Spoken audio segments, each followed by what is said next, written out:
I have no problem with the unemployment rate. We are talking about the job creation. And we should just agree that job creation is both ways. It can be private sector driven, it can be government driven, and most of the time when it's government driven and they're not directly doing it, it's policy driven. They set out policies that can be able to create jobs. So, and I've counted for you countless of state corporations and public service entities where actually government creates jobs. So it is true what you say. I agree with you. They might not do it wholesomely, but they can create a facilitative environment. That is true, like you have said, I agree with you. But also, they do some, even the SGR is fully government, by the way. The Kenya Railways that they are now reviving is fully government. Are people not employed there? So government creates job directly and indirectly, and I agree with you, Arama. You only looked at it in your own way, but look at it the way I've explained it. I don't think it's a difficult thing to decipher. Actually, Mr. Mijungu, respectively, I would say you may need to practice what we call active listening. I did actually tell you that the government has a role to create finite jobs. So you need to do active listening, my friend. Stop being in your corner too much. Stop being harsh, Arama. This thing, hii kitu haitaki makasiriko. Hakuna makasiriko bwana. Huwa tukasiriki. Sometimes I speak in capital letters. Let me tell you something, Arama. Let me tell you. I am not a youth. Today, I'm not a youth. Yeah. When I was a young person, I did what I could have done for young people. When you go to a state corporation without a chair, without a mug, without a notebook, without a pen, and you leave it fully institutionalized, that it can work for the people of Kenya today, the way it works. It organizes everything. In fact, right now, I'm not engaged. Even, I don't even want to be called anything to do with youth, by the way, because I'm not. But if you look at it, at least you've now made the engine that can now move. Institutions grow. You might not be able to give people, before you start fishing, you'll have to make the pond, put the fingerlings, and let the fish grow before you start harvesting the fish and selling. That is what we did, creating the environment, and we did it so well, and you will never hear of any scandals that were common in the youth era under us. We did it perfectly well, and I can name Julie Waweru, Arnold Maliba, Chepkwony, who now leads the forum for County Assemblies Forum. Betok, you need to host him here. DFO Atemo, Clement Ayungo. I can name all these people. They come from all corners of Kenya. They did a fantastic job without a budget, without nothing. The same frustrations you see youth go through is the same frustration we went through when we were trying to institutionalize. Today they have an engine. And I can tell you, when the commission comes, the commission will simply inherit the good work that we had done at the council to be able to take it forward, because you cannot have a national youth council and then have a youth commission. It's because that will be duplication of duties. So where they will be hosted, of course. So there's a lot that was done. It is funny we have to blow our own trumpet, but that is all we can do because it was done well. And today it stands as it is. And by the way, Arama, find time and visit Absa Towers in town and go and look at what they are doing. They're doing a fantastic job with young people. The only force that they need today is that they need young representatives at the board. And that is why I've insisted, even with the Youth Commission, kindly, Kenyans, when we do have the Youth Commission, can we find a way that is representative enough to get young people up there? Let us have a young person elected from Turkana sitting at the Youth Commission. Let us have, because you cannot say you cannot be elected, because in JSC, the Judicial Service Commission, for example, they elect their lawyers there. The magistrate elects their own there. The Court of Appeal, the appeal judge, they elect their representative there. The Public Commission, So we can actually find a mechanism of getting representatives from the grassroots to sit at the Youth Commission. And that should be the discussion. And that is the discussion Kenyans are not having, or the youth are not having. They should ask the question once we pass it. In fact, if you asked me, the way I had suggested earlier, could you go, when people are asking for amendment, go and say the Youth Commission should be elected. Let it be in the Constitution that a Youth Commission shall be elected. Yeah, so that young people, we are sure of the kind of young people who are there. Otherwise, Arama, let me tell you, all these accusations that we are leveling where Modi Awori has been appointed, that is the same thing that will happen in the Youth Commission. In their wisdom, in the wisdom of any president that sits, they will decide to appoint any old man in that commission. What will you do? There's nothing. So young people must be clever enough to ring fence that commission for them and for their own decision making. 100% for young people. I support. All right, Arama, since you're already there, okay, give your rejoinder. Then I'll request that you remain on the line so that if there's any conversion that you can pick on, you can always pick on it. Yes. All right, you give your rejoinder on the same. Yes. Yeah. So here is, in my short tenure as a manager in an organization, I was told when you're giving feedback, you give both a positive feedback and a negative feedback. That's what we call a complete feedback. So my positive feedback to you is at least, you didn't have to blow your trumpet, because if you didn't want, I think you have done a good job because nobody blew your trumpet. Yeah. And because and you the only way forced me. You forced me to blow it. No. You remember what I said? Active listening. Yeah. The only place in Kenya when your trumpet is blown by somebody else is when you steal money. Yeah, true. Very true. At least you have done a good job. So since your trumpet was not blown by anybody else, you have done a good job, because whatever was entrusted to you in terms of funds was never disappeared. Unless there's something that I don't know, I've never seen on the news. Never. So on that part. And you'll never see it. So I congratulate you on that. Thank you. Now, the only way that I'll give you is one aspect that you have failed is the aspect of communication and information. True. And I could clarify to you, Arama, the cost of getting people to understand what you do. You cannot probably sometimes get people to understand what you are doing internally and administratively. It makes no sense. People don't want to see administrative stuff. They want to see proper things that you are doing that are impactful to people. So you might not actually communicate it as such because it's more of administrative. And by then, remember, you have no budget, but you have to put yourself out there. By the way, let me tell you, if you go to your YouTube and search the videos where we were doing interviews in television stations, everything that we talked about Uwezo Fund then came to pass as it is. We said it was going to be used to pay political debts. That happened. We said if it was given to MPs, it would disappear. It would never be heard of again. We never hear of it. There are several other things that I might not remember today, but we raised so many things that came to pass as they were. So we were an effective oversight, regardless of the constraints that we have. Can you imagine governors are complaining that they don't have enough money? Imagine we're those people, they need to be put kwa kiwanja wa chapo viboko. Don't even talk of those governors. Imagine. So, I get angry with some of them. Exactly. So you can imagine these are now young people who have never been part and parcel of any government entity, who are now fresh in this and are supposed to work. But yet we delivered at next to no budget, by the way. Actually, there was no budget. So I think it's a moment of pride, and we think the fact that the institution stands to date is a wonderful thing. It's a wonderful thing. And when the Youth Commission do come, kindly let us put it out there to young people. Get it elected. That is it. You can still do they can still pass a law under the Youth Commission, because I think it will be supported by some sort of law to get it elected, so that representation is diverse and is authentic. All right, Arama. All right. Yes. Ongea, tusikie funga. I'm serious.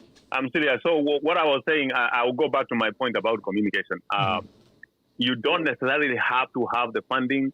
You are a youth. I don't know by the time you are running the organization whether the explosion of using the internet and social media was very prevalent by that time. But then putting out the word out there, statements or whatever policies you have worked on, what the youth can benefit from it. Giving people ideas out there and say, here is something that can work for you, or here is something that is supposed to be working for you. Can you find out more information? And I will give you examples. For me is when I was going through school, whenever I was looking for funding, used to spend a lot of time in between school when the school was not in session. I would go to Nairobi trying to look for funding. Ministry of Education, I'll go to some of these Indian organizations like Raimitula Plaza and look for funding for me to be in school. But then when I go back, I share that information with my fellow students who are struggling like me. Hey, if you go this place, you'll get money. If you go this place, you may get some funding. So spreading out the information informally and formally would have helped a great deal people to know, hey, there's something out there that can help you. Then when I have the hand, whether I use it or not is up to me. Yeah. But at least I will never come back and say I was never informed. And Arama, once you have the information, let me tell you the folly of youth.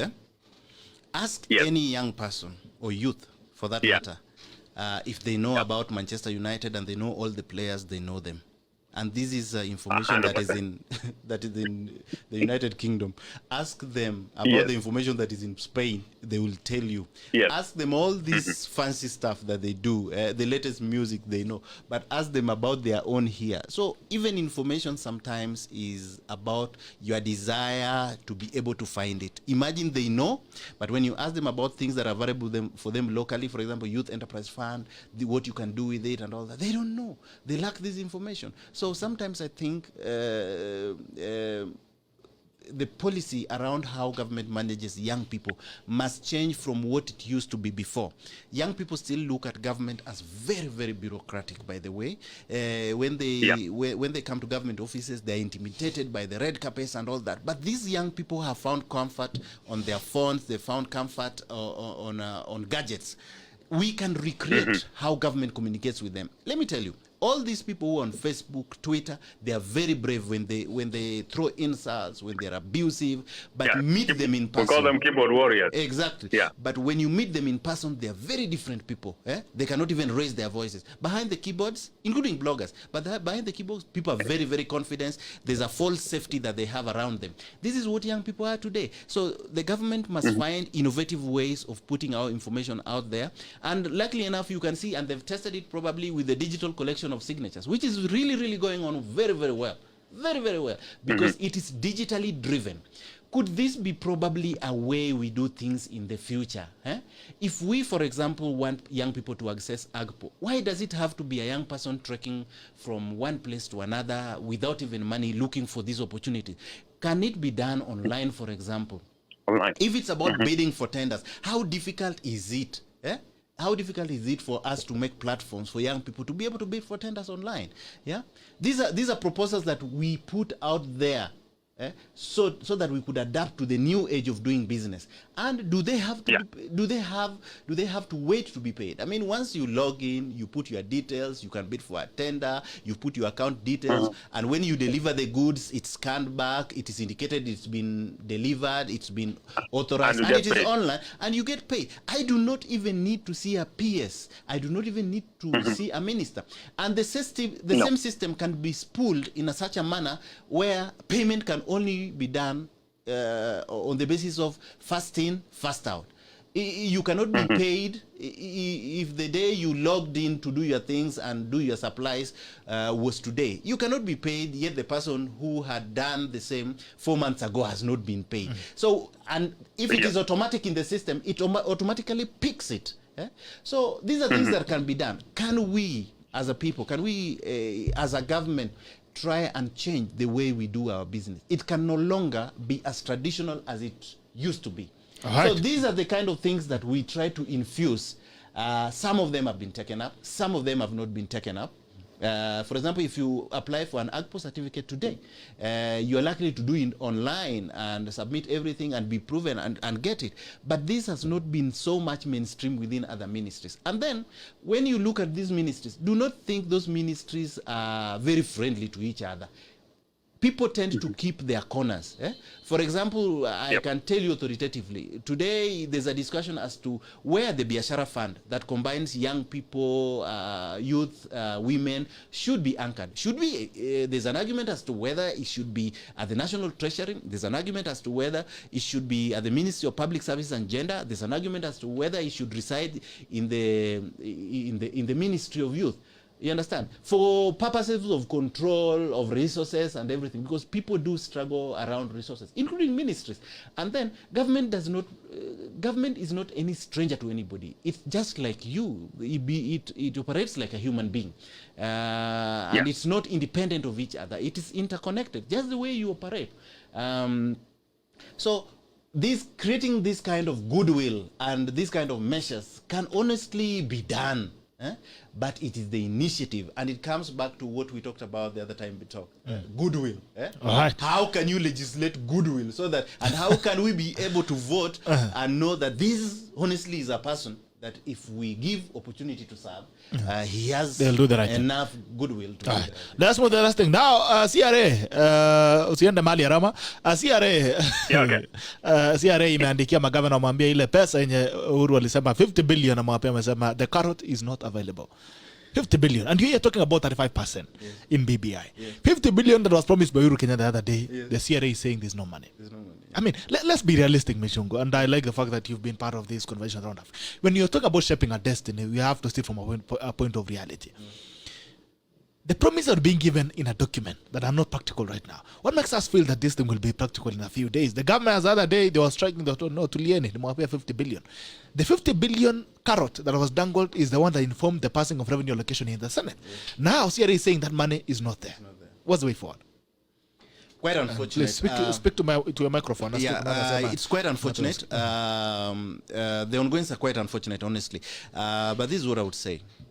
Let us look at the 35% in view in the long term. If 15% has caused so much trouble that the governors think they've not even received all of it, let us have that 35%. Let us complain that we have not at least received 35%, but we have received 25% in the ongoing.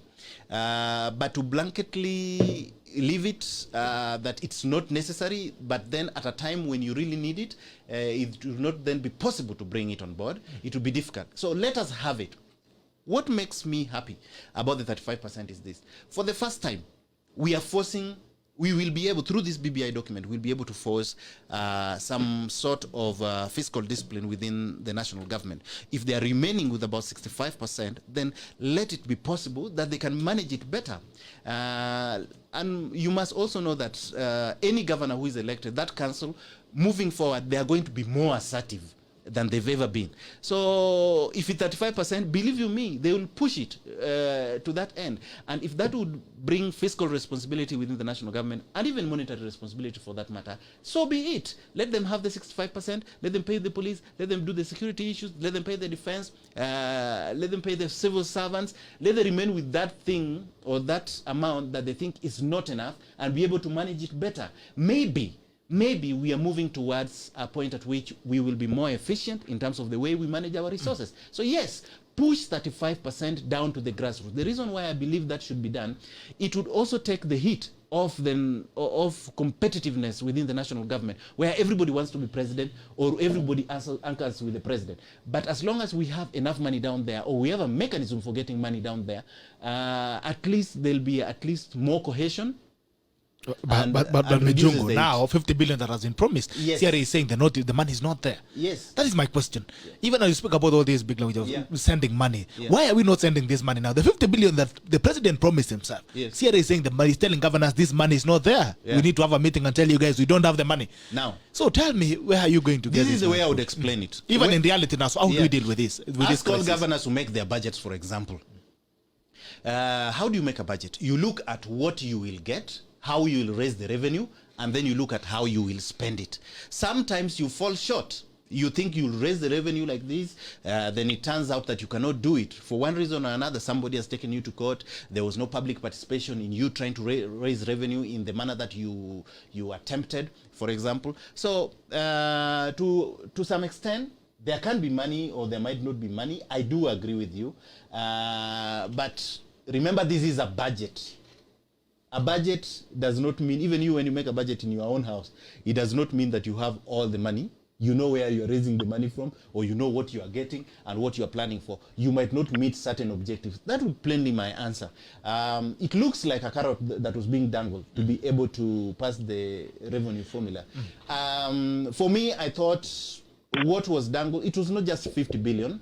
50 billion was part of an amount, 316 billion that was initially canvassed. So if you take 316 billion, probably is about proportional allocation. 50 billion plays part within the 316, plus the 316, that is about how much? 360 something billion. So if you take it as a proportion, every country will just receive the proportion that they need. It doesn't have to be 50 billion. I think the biggest issue was about the proportion that can be allocated. So really, I don't think it was about the money in cash, but I think proportion of revenue allocation down there. So we need to wait for the governors to start demonstrating again. Waseme wafanye kazi, tungoje maandamano ya magavana. Arama, I'll come back to you shortly. Wacha niangalie comments. Kidogo naona Audrey, let me just look at Kipwebe anasema, are you aware that but Billy, are you aware that daylight solar uses polycrystalline panels? No need to wait for sun. Inataka tu mwangaza. Alright, Manuel Omenga anasema solar panels work even in inclement weather. The panelist is not being honest. Adrian Afula anasema, a good point Bwana Rama, very valid. Kipkweti anasema everyone has a choice. Wewe fanya uamuzi wako, mimi nitafanya yangu baada ya kusoma vizuri na kuelewa, sio kuambiwa ama kufuata wenye watu wanasema. Kuntai Dan Lucky lesama Mijungu, job creation is always ideas, which means that gives us good room. Emmanuel Menga anasema Rama is right, but in Kenya the government has set roadblocks in terms of taxation and that demoralizes an investor. By the way, the taxation regime in this country Terrible. It's quite, it's quite something. Emmanuel Menga anasema Jedoi Sokong anasema good by Mr. Rama, but it's Bitok that is asking how commissions are going to give jobs, not Mijungu. I think you are tackling the wrong person. I think you are tackling the right person, because I was asking the same question that Rama is asking. Yeah, so he was tackling the right person. Millicent Benjamin Olonsa, Millicent Tirab Dr. Good morning. You should come back home to contest for women rep Nandi County. Stop being locked in Sydney every day. Karibu sana Millicent Tirab, sema nataka kukupea kiketi. Ukisikia Wakenya maza kuita kuambia kuja uchukue kiti, hiyo kitu guza na 10 meters pole. Ama 10 kilometers. Usiwahi jaribu. Usiwahi. As an nature, we have some exactly job opportunities, ideas, invented and conducive environment to operate. Kiprotich Koromich all day from Nakuru. It's a very interesting discussion following from Nakuru. Solar power is ready to call. # switch off Kenya power. Right. Kenya power taniandikia barua sasa mkiendelea hii maneno. Anyway, basi niko nasema let's not bury our heads in the sand. The country is run by cartels. It's not that we cannot do anything, but guys are interested in what would remain as pocket change after these business transactions. Betty and Ken sama good morning. Taklas asante sana. Emmanuel Omenge anasema Mijungu is stuck thinking about state corporations. Jobs are created in the private sector. In the USA, the department with the highest number of employees is the defense department. Most employment is done by the private sector. All these fees charged on a person wanting to start a business should be reviewed. All right. Kuntai Dan Lucky anasema Mijungu job creation. We are not able to be police all of us. Kenyans, we really need to work on our own. Yusuf Leda anasema we have problem with volume. Please check. I think Mijungu, you need to speak to your microphone directly. Unaona vile nimeweka yangu? Yes. Hivi ndio inafaa uweke yako. Ostula Joseph anasema what is youth age? Let everything or job be competitive. Even anybody at 50 is eligible to any job, not just youth. Ostula Joseph anasema youth commissions. Did I hear it right? That's nonsense. You mean these big fish don't have youth? Don't have youth. These will still manipulate that commission. This is in Kenya. Right. And that is why I'm insisting that they need to find a way of getting the representation, because that guy has raised the same point that I was, he's raised in a nice way that the big fish will still find a way of putting their children there. But if you manipulate it. So if you do it at the level of representation where you seek some sort of an election for young people, then that would work better. Yeah, so I agree with him. Yes. Right. Pauline Cheraba Sama Mijungu, speak to the microphone, please. Otula, just what has happened to the youth fund? Can you first find out how many youth have benefited on it, or who are the beneficiaries? I remember the time I was trying to get this fund for a tender back in 2016. Yeah. They told me I need to bring in security. Nimenunua wapi shamba? Nimetoa wapi shamba? Walisikia wapi niko na shamba? Walisikia wapi niko na shamba? Nasema who are the beneficiaries? This country doesn't have the will to help the helpless and unwilling youth who are already have at even before trying. Kimutai kwa nasema karibu ya Mike Mijungu. Pauline Chirama sama we talk some messages. Ndio hizo nimesoma Pauline. Pole. Kimutai Dan like anasema sama Mijungu, now you are right. IT is the most important way to go. Emmanuel Mbengembe, how is it devolution when counties still depend on cash being doled out by the national government? That is a good question. How is it devolution when the national government still pulls the strings? You have to actually beg the national government. At risk hizo ukipiga kelele kidogo unatumiwa DCI. Ajake wanasema Mijungu should be realistic. No money means no money. Wacha kizungu mingi bwana. Yeah, Emmanuel anataka pesa at all Omenge. costs. He wants money at all costs. But ask the same person if you should have asked him if he supports BBI. Jagi agon, una support BBI. Emmanuel Omenge anasema by devolution, I thought his independence by county is just a thought. That's true. Abbas Njuguna anasema the role of any president is to promise big things to help him sail smoothly in his regime. Kipindirie maneno. Hey, Abbas Njuguna is a realist. He's a realist. Una hii story hii tunanwanga sinema. Sultana Rutume anasema following from Juja, asante sana. David wasema the issue of money to county should be in line with the decentralized service. You decentralize services alongside with the funding for that service and not vice versa. By the way, they say money follow functions. Yes. Devolve functions, let the money for it. Arama, yes. CRA wanasema pesa hakuna. Sasa wacha tuanze kwanza kwa county. First of all, we need to be accountable for the little money we get. When you find somebody that bought supposedly wheelbarrows zenye zinazuia cancer and nothing was done to this governor, Ilikuwa inaitwa Kasijo nini? Carcinogenic. Alafu unaona my beloved governor from Nyamira who built a gate at 3 million, and that gate in the same place I can buy it for 50,000. What is that? I mean, these people are not being held. Remember when we are doing the fiasco of Sweetie from Kirinyaga impeachment yake, and the guy was brought there, it was evident that there was money being lost. The guy says, "Oh, I didn't know my brother is running the company." You are signing the procurement document with the requirement is you have to know the directors of the company, and your brother's name is there, and then you come and testify in public that you are not aware your brother, and then nothing happened. We are almost 3 months or 4 months now since the impeachment fiasco? Yeah. Those guys are not even in jail. They have not been investigated. They are not in jail. Let's be accountable with the money we get first. Alafu, tukuje hapo pengine tuulize, first of all, this is where the Senate is failing us, because the Senate job, primary function is to supervise the counties and make sure that the devolution services work effectively. When you allow these people to steal money and all you do is smile with them when they come in front of you and, pass out some funny jokes, which was, to me, one of the guys was very offensive because he joked, one lady was asking a question and he made a very stupid, I would call it a very stupid and offensive woman joke about the two women. You were supposed to be there in an impeachment proceeding, which is a serious thing. Instead of focusing on the serious matters, you are here joking something that was very serious to a lot of Kenyans who are watching this and say, is this thing really working?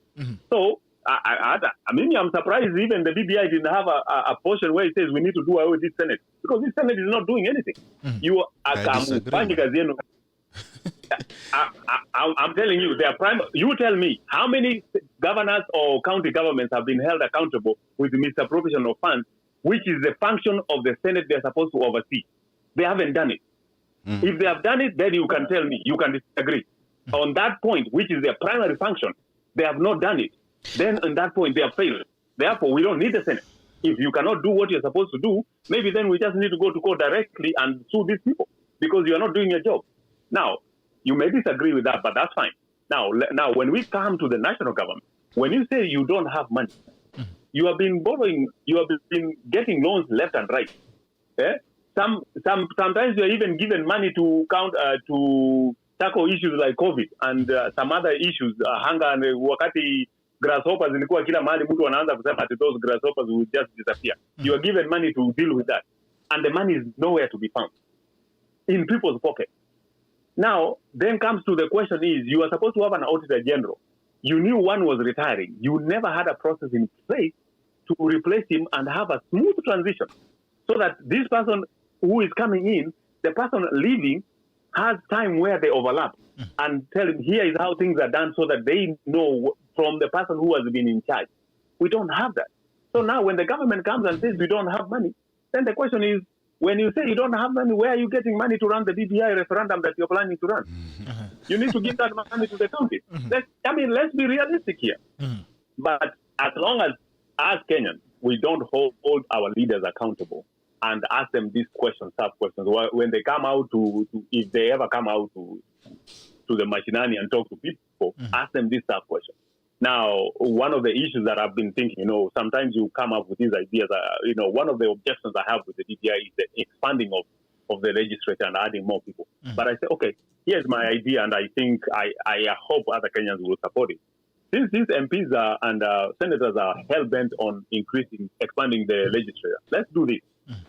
Where if you talk, maybe you're running your own company now or you're not employed, but if you're employed, you tell me which job ulikuwa unaenda, ati unalipwa kwa kukalia kiti. Ukikaa kiti kila siku, there is an allowance. Ati inaitwa sitting allowance. Where? Then we'd rather have them standing. Ama ataitisha tena standing allowance. Sasa, here is my thing. For these people who are being brought, watch our jamaa will give up their sitting allowances. That money will be enough to pay the new MPs they want to increase. Then we will not have a wage bill that is bloated. Nasikia bunge itakuwa double-decker, by the way. Sasa prime minister na deputy wake wacha president give up part of his salary ilipe prime minister na deputy. Magari ile wanatumia wanashare magari, so that everybody we still remain within the same budgetary planning that we have at play, so that we don't expand anything unnecessary that we really don't need. Then in that way, I can see it working, but if that is not the case, bwana, utakuwa tax. Sasa unaona mtu anakuandikia ati wewe umeandikwa kazi unalipo mshahara unalipo 100,000 every month. Serikali inakata VAT, inakata sijui nini double. By the time unaenda nyumbani na pension yako, you only have 40,000. And the question is, Rama, my concern is, the Kenyans are lamenting now. The Kenyans are busy lamenting about fulfillment of promises by the government in the budgets that we've already made. Governance, creating jobs and all these other things. They're already lamenting. But they are saying that even now, as you're speaking about the revenue, the money that was in promise to the counties, the other day the counties were striking. They actually shut down operations. And they reopened after they promised money by the government. And now the CRA is saying we don't have that money that you guys were promised. And now the same Kenyans are saying, okay guys, let's converge and let's pass a document that's going to fix things. We are already at the point where we are lamenting about the promises that have been made before. We are now banking on another promise that Mijungu is also telling us we need to be fair, we need to trust them. That now trust us guys, with this time we're going to have it right. We have said 35% and we'll have the money to give it. I mean, as Kenyans are lamenting about the present situation, how keen are we in the coming days, about the coming days, with the promise that's been given already? You know something, Bitok? I was passing it to Rama. Let Rama respond, then I'll get it back to you. Rama. Yeah. So here is my point, and I say this: we have already seen what we go by is what we see. The experience we have. We make decisions based on our personal experience in life and the situation you come across. So by now, Kenyans have seen it's all talk but no action. If that is the case, let's hold these people accountable. Say, hey, we are not passing this thing until you tell us where the money is, first of all. We are not going to vote until you show us where the money is. Let's start from there. That's what I'm saying, let's hold everybody accountable.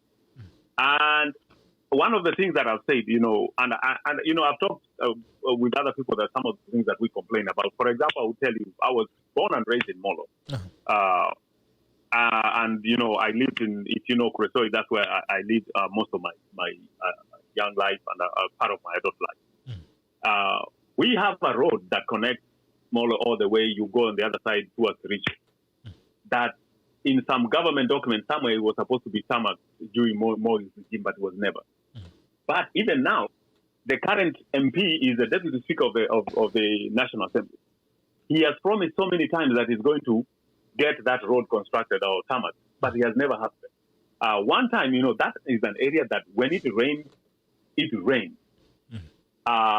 Giving you a good scenario, unajua zile tractors are Holland tractors, they are huge. Yes. Very, very huge.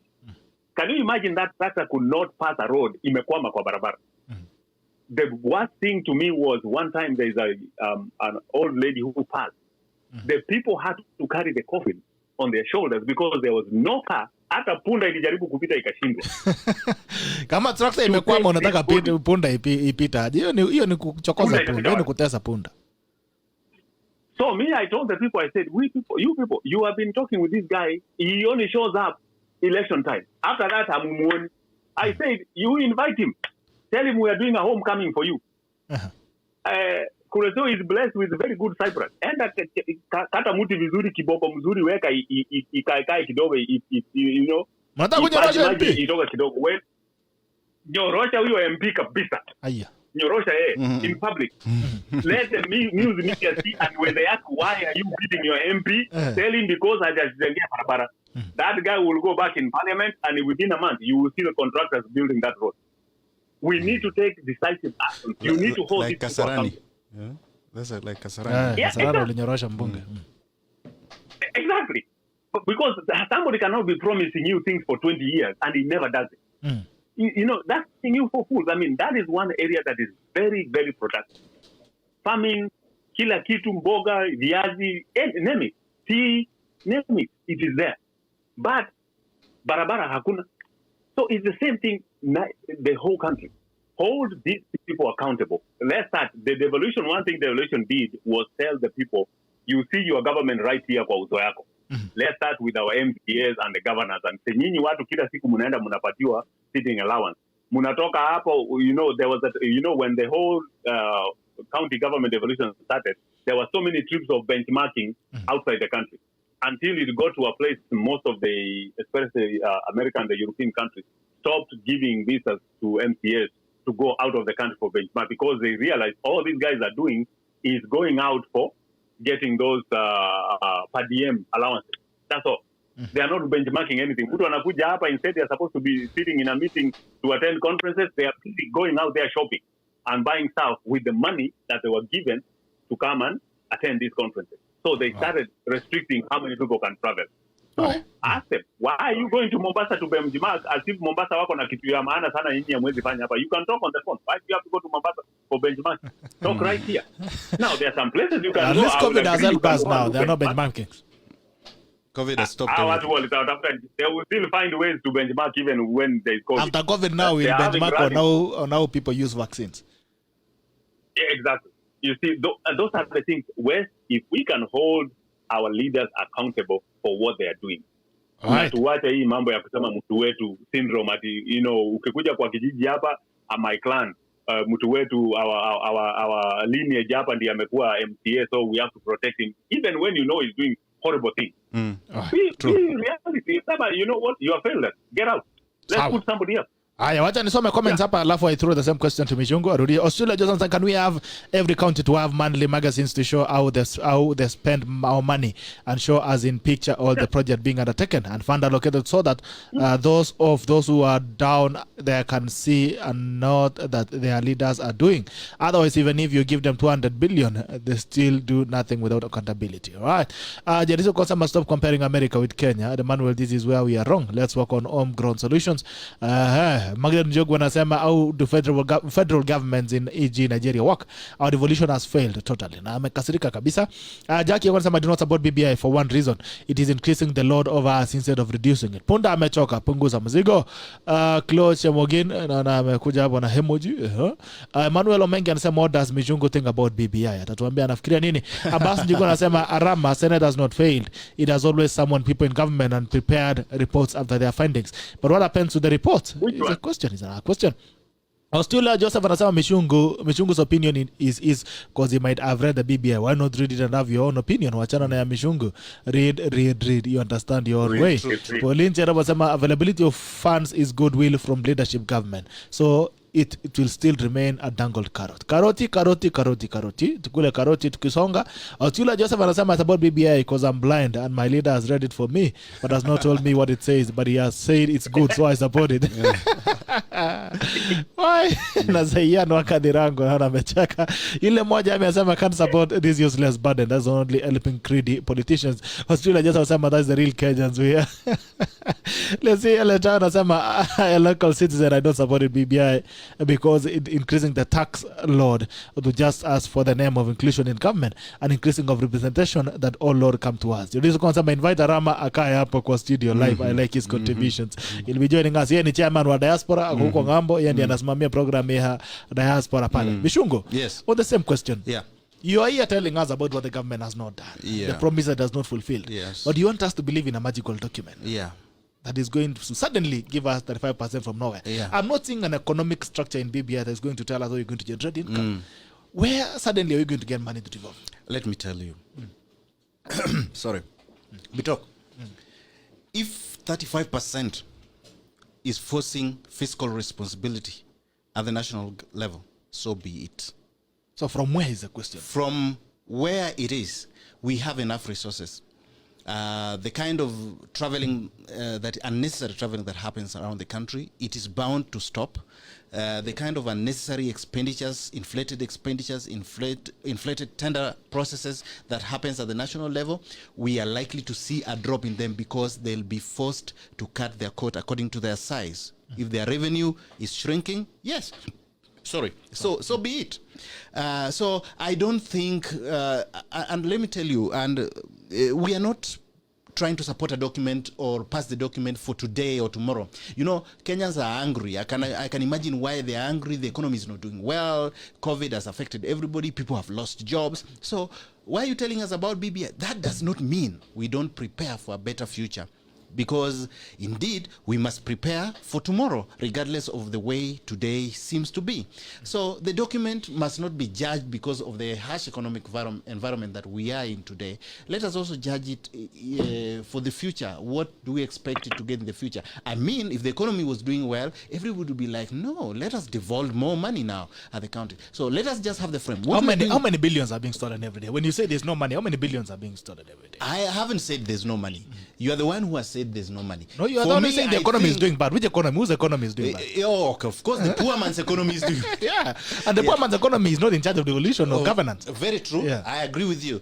But if the Constitution, the new amendments would force fiscal responsibility and monetary responsibility to some extent, I do agree with it in totality. Let us also remember that what we are doing is organizing the frame of the Constitution. It is not for the present, but it's for posterity. So to sao suffering ya sasa, we take another promise. Let us tighten our belts. Let us tighten our belts. The Constitution is not a promise. The amendments is not a promise. It is in law, the supreme law of the country. When it says 35, it will be 35. I do know that there are other functions that will follow the 35%. Most likely agriculture, full devolution of agriculture will follow. But it's not captured in BBI. Agriculture and by the way, BBI it has been given a white bath. The following functions. But of course, you cannot give money without giving them functions. It is definitely gonna happen that when you give, you have to give, because when they demand the 35%, you'll give them responsibility. Wewe Bitoko unaweza kupatia mtoto yako pesa kama ujui anaenda kufanya nayo nini. Mimi nimekupatia shilingi 50 sasa, make sure umefanya ile. Yeah?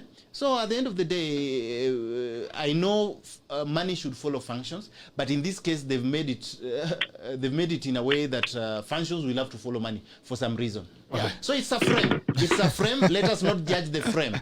You will need to put the flesh. I think Kenyans will just live on up. Sioni kama kuna kitu kingine tunaishi. The only thing that's keeping us Kenyans going ni matumaini tu. Hata tu yani hata Mijungu natuzia tu matumaini. Yani amini tu ya kwamba kitu itapatikana, pesa itapatikana out of nowhere. I cannot tell you where, but at least trust us that money will be found somehow. Anyway, wacha tuangalie tena magazeti.